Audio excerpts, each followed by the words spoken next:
Oh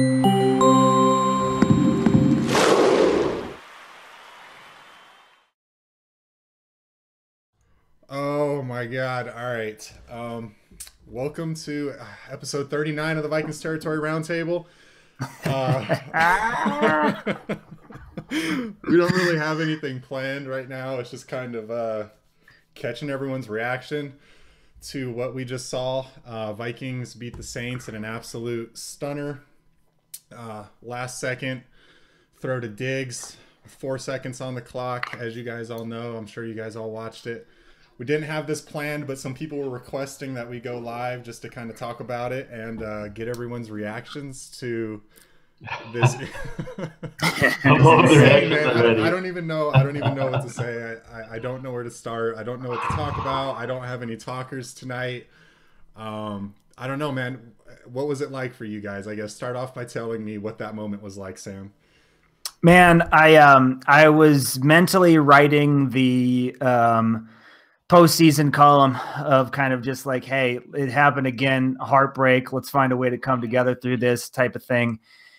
And it happened, man. And when he caught that ball, of course, I'm just like, oh my God, this is incredible. Get out of bounds, get out of bounds. And then the people I was with are just like, go. And you're waiting for the safety to show up in the frame or someone to like that he'll have to get around so that to tackle him inbounds to end the game or some heartbreak. And then he just starts striding and you just realize, oh my God, it's happening. It is happening. Like I couldn't believe it. I still can't quite feel my fingers. It's almost, it's crazy enough that it's almost as if someone up above just looked up and said, you know what, that's enough. That's enough of that. It's going to happen for the Vikings instead of against the Vikings this time, because this is what happens to the Vikings. And it was ready to be a collapse of epic proportions against the Saints nonetheless. Really, really can't believe it. Still can't believe what happened. Probably wake up tomorrow and have to watch this to make sure that it's real. It still doesn't feel real, man. Like even 5 minutes after it actually happened, I had like freaked out, gone into my garage. I was calling people. I was on the phone with a buddy, and I came back in and I was like, is there any time left on the clock? Is there any time left on the clock? Because that's the way you approach it, right? Like, if there's 1 second left on the clock in this game, who freaking knows what's going to happen? It was that kind of game, and it's the Vikings. So it's just like, once they were like, it's 0, and I asked my wife, I was like, it's 0. She's like, yes, it's 0. I'm like, oh my God, man. I mean, just absolutely insane. I was right there with you, Sam. Like, I had already given up again. It was just, you know, this is the most Vikings thing that's ever happened to the Vikings. Out of all the most Vikings things that have ever happened to the Vikings, you know, where do we go from here? Like, how does this team come back from this? You know,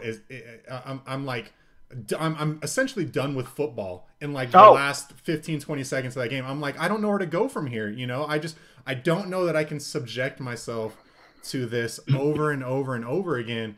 And I'm getting chills talking about it. No, I agree. I was not going to watch the rest of the playoffs in the Super Bowl. I was like, you know what? No, not interested. I mean, but I'm not even talking about that, man. I'm talking about like, am I just going to completely dial back my Vikings fandom forever and just, you know, that sounds so pessimistic and like, you know, like I'm a quitter or whatever, but I just didn't know if we lose that game in that fashion, where do we go from here? You know?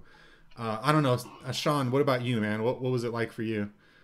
It was, you know, I had a different mindset going into this game. I'm like, you know, I'm going to be optimistic here. You know, I'm going to just continue with that trend throughout the game. And I did throughout the entire first half. I could have been happier with the first half performance. And then second half, you know, we don't go for it on that 4th and 1 at the 50. And in my mind, I'm like, just go for it. You know, it probably isn't the best or smartest move at the time, but you're up 17-0, 4th and 1 at the 50. You have the best defense maybe ever. Just go for a 4th and 1. You know, the game is over if you get a touchdown in this drive. Well, so I think it's because you know from experience, right? Like 17-0. You know, I'm sitting there watching the game with my buddy who is a Cowboys fan, but he's kind of slowly becoming a Vikings fan, and he's wearing a Thielen jersey, and I'm super proud of him. And he's feeling great, you know, and I'm just sitting there. I'm like, you know, I got people texting me, wow, this is amazing. They look great. I'm just like, we can't get too excited yet, you know, like 17-0 is nothing. you know, and just like you, Sean, I'm thinking like, you know, we should probably just go for it here. You know, put your foot on the gas. Even though we have this great defense, it's the Vikings. You know, we have to go for the kill. We have to make the point spread as big as possible because we know the fourth quarter onslaught is coming. You know, and he was all positive, which I don't really understand because he was there for the Blair Walsh wide left too when that whole thing happened. But you know, I guess you know he's relatively new to the Vikings fandom, and I was just like, I'm like, dude, this isn't enough. You know, like 17-0, it's not a big enough spread, and I don't know. I don't know. So anyway, all right, we got a bunch of people in the chat. I'm like, I haven't even read anything anyone's been saying. I want to get some people on the show today. I know we haven't done that in a while, but like since we don't have anything to talk about necessarily, I think it would be fun to get some people in. So I'm gonna throw the link in the chat right now. We would love to get you on the show. Make sure you just have a camera and a mic and come on and share your story with us. One of the things I'm looking forward to the most is like I can't wait to go watch all the reaction videos. Yeah, you know what I mean. Yeah. Like, it's already started. I know. I wish. I almost wish my wife was taping me. I know why she wasn't because it was super depressing for a second there. But I don't even know what happened. I don't even know what I did. One of my favorite moments. I don't know if you guys caught it after the game, but obviously the broadcast cameras were following around Stephon Diggs, and the big, serious, juicy hug he got from Brian Robinson, the one guy from that 2009 team still on the team. You could tell how much it meant to him just by looking in his face. He did not want to lose to the Saints of all teams, and it's just incredible that this could happen for him and for everybody.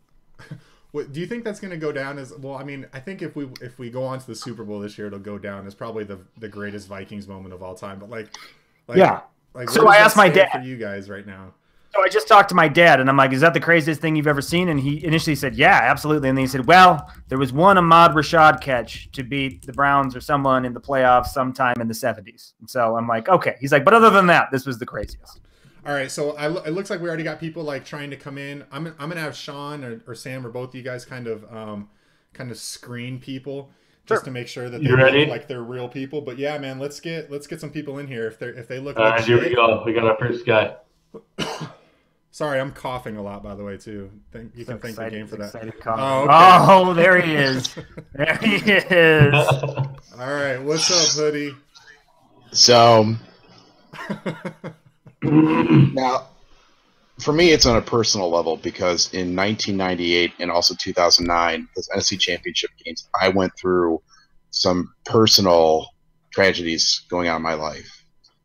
And this game, this has exercised so many demons because of what's happened to us. And not just those, but it's like 98, 2003, 2009, 2015, just over and over. And it's just, I cried for 5 minutes straight after the game. I didn't care. I called my best friend up and I'm like, who's a Viking fan too. And it's just like, did that really, I mean, I'm still in shock and numb and it's okay though. And I have said this and I've tweeted this multiple times. Look, the Cubs had to go through adversity, down 3-1. The Cavs have gone through adversity, down 3-1. This is our time. Can I get a witness? I have said this. Bridgestone! I have said this from the beginning of the playoffs. We were going to win it all. I have felt that way. I'm not. We all had to go through adversity. We all had to, and we've had to live through it, and we have. It is our time. It is our time. It is our destiny to win this. I don't care what anybody says, and it is our destiny to win this. And Case, I mean, this was really one of Case's worst games he's played all year, too, no less. Yeah. And I don't know what they're going to do next week, and I want to think about it just yet. I just want to really appreciate. I really, really want to appreciate exercising the Saints demons and just seeing all those crying Jordan faces of Sean Payton, and the one my favorite is the one where he's doing the choke with a crying Jordan face is like my absolute favorite one right now. I haven't even gotten around to those yet. Oh my god! I've heard the Paul Allen.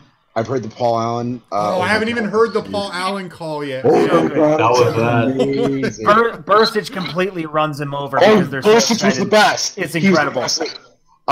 The Kevin Harlan because Kevin Harlan's from Minnesota, and you started his stuff in there. His on the radio is amazing, and the shock you hear in his voice too. And one of my favorites is the Saints. I posted it. It's so awesome. Oh, the It's Saints so game. awesome. Oh my God, it's so awesome. And just to hear their voice, it's like, we lost. It's like you can just hear their voice. It's like, you got to be kidding. You know what? It's this was such a typical Vikings game today too. And I mean, this isn't really the time about the X and O's. It isn't. This is the time for just like, you just see the demons getting exercised. You just see that it's our time. And I don't put it past the Jaguars be able to. I do think the Jaguars can beat the Patriots. I really do. I still think we could beat the Patriots. I know that, but I give the Jaguars a real good chance to really do that. Everything has gone our way for one reason or the other. And Zimmer's right. There is no curse. Look, the Red Sox did it in 2003 when they said we're too stupid to know what a curse is. I'm telling you, that's what the same thing that Mr. Zimmer's doing right now for us. He's like, there's no such thing as curse. He's making these guys believe and just not give up. How can you not? I think they're going to go in and they're going to steamroll Philly next week. Right. I do. So I want to ask you guys this, like, do you think that, because when I called Austin after this happened and we were both probably on the verge of tears talking to each other on the phone, he said like this is a defining moment for a championship team, or he said something along those lines. It is. And Mike, what had me thinking, after it had died down a little bit, is this a moment that propels the team to the championship, or is this a moment that is like they gave it everything they had, and this was their championship, and then maybe we don't see more from them moving forward? This is there's more. There is so much more. You can just feel it. You can just believe it. It's happening. It is happening, and it's just like little things are happening. Things are piling up the way they're supposed to.